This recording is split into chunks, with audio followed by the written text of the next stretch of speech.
Makanya Pak, kalau yang penyakitnya suka sedih, kecewa, akhirnya asam lambung, anxiety, GERD adanya di ibu-ibu. Satu lagi Pak, sakit dengkul. Ya, ya Bu, mau dikasih obatnya enggak? Tungguin akhirnya. Ya. Jadi ternyata ibu-ibu ini penyakitnya urusannya hati Pak. Makanya surat Yunus itu Allah turunkan sebagai penyembuh yang ada di hati kita. Sampai udah mau tidur aja nih bapak sama ibu mau tidur, bisa ribut Pak. Ributnya tadinya nggak ada, habis sholat isya baik-baik ya, mau makan dikasih makanan baik-baik.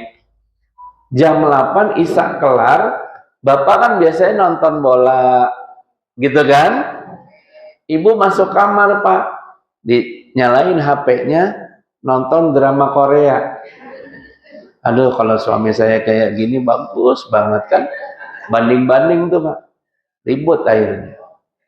Karena kita kurang bersyukur terhadap apa Allah udah berikan sama kita kan, sehingga coba dulu ya, muda dapat yang kayak gini, waduh sekarang nggak jualan gado-gado kan begitu.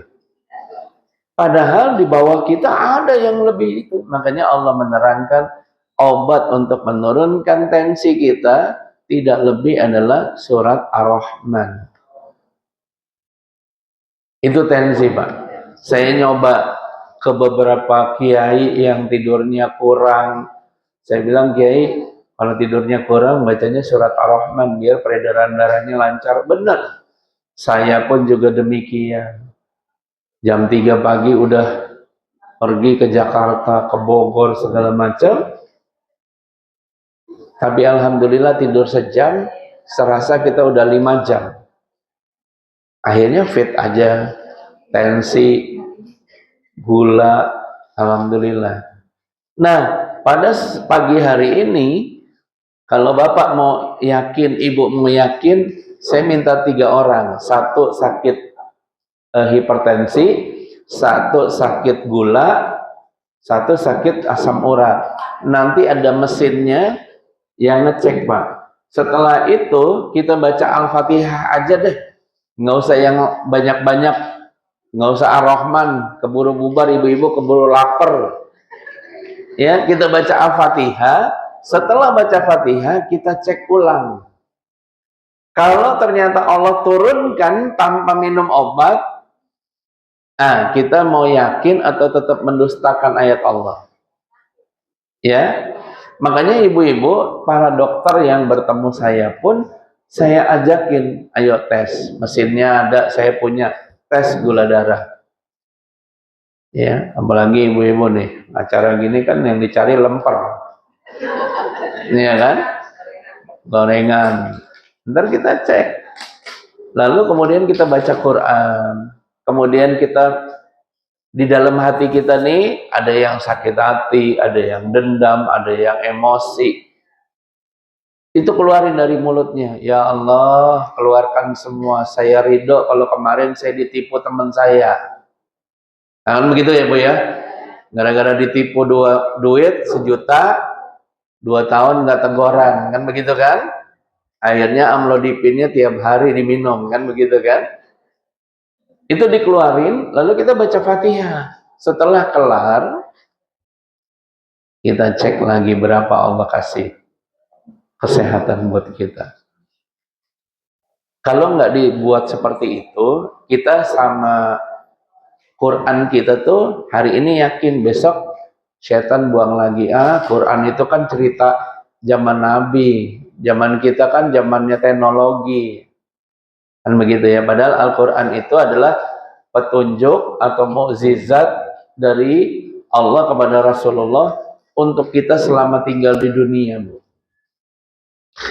Ibu, bapak baca Al-Quran, baca Al-Fatihah setiap habis sholat, benar kan? Ada kalimatnya, ihdinas siratal mustaqim, siratal ladzina an'amta alaihim. Berapa banyak bapak ibu yang di sini hadir minta petunjuk sama Allah, ketipu juga, benar kan? ikut investasi, orangnya kabur, betul kan? Itu tandanya bahwa ayat Quran yang kita bacakan, dibaca saja, diyakini tidak. Kalau kita diyakinin, Allah pasti kasih sinyal. Masa sih orang umroh bayarnya 20 juta, sekarang standarnya 24 juta, 25 juta. Tapi karena kita pengen umroh dengan cara yang murah, ya udah bayar. Ternyata seperti kemarin, 42 orang di Soekarno-Hatta nggak ada yang berangkat. Tiketnya ada, seragamnya ada, begitu mereka boarding, mereka check-in, ternyata tiket itu bodong. Nah itu yang kita harus tahu, bahwa urusan kita sama Allah jangan yang murah-murah. Urusan sama Allah yang mahal-mahal saja, supaya kita dikasih surga. Saya mau tanya, ketika kita nanti di surga, kan ada pertanyaan, Ustadz, kalau nanti di surga kita kan makan minum bebas nih, nggak bayar. Kira-kira di surga itu kita nanti buang air kecil, buang air besar nggak kalau kekenyangan, bener nggak?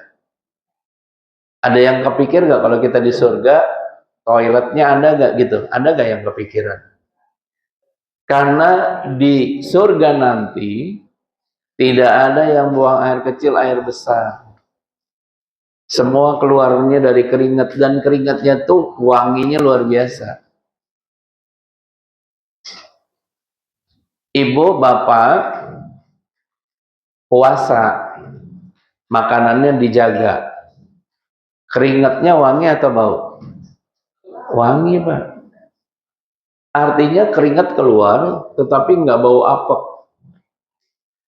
Tapi kalau ibu makannya berantakan, keringatnya aja sama kita aja nggak bersahabat. Berarti sebabnya apa? Makanan kita, Pak. Ibu-ibu sakit kaki, Pak. Kakinya ngeluh, Ustaz, ngilu sakit ini. Ya kan? Ngilu banget gitu ya. Tapi makanannya ya dimakan juga, pagi-pagi makan nasi uduk, ya kan? Ada santannya, ntar siangan dikit gulai tunjang, kan begitu. Ya, makan lagi gulai kikil, malamnya beli cumi di warung Padang, kan gitu. Seharian kita makan begitu, bagi orang-orang yang umurnya 40 ke sana bermasalah. Ya, Bu ya. Oh. Padahal dalam Al-Quran, orang yang pengen sembuh sakit tulangnya, itu surat Al-Insan ayat 28.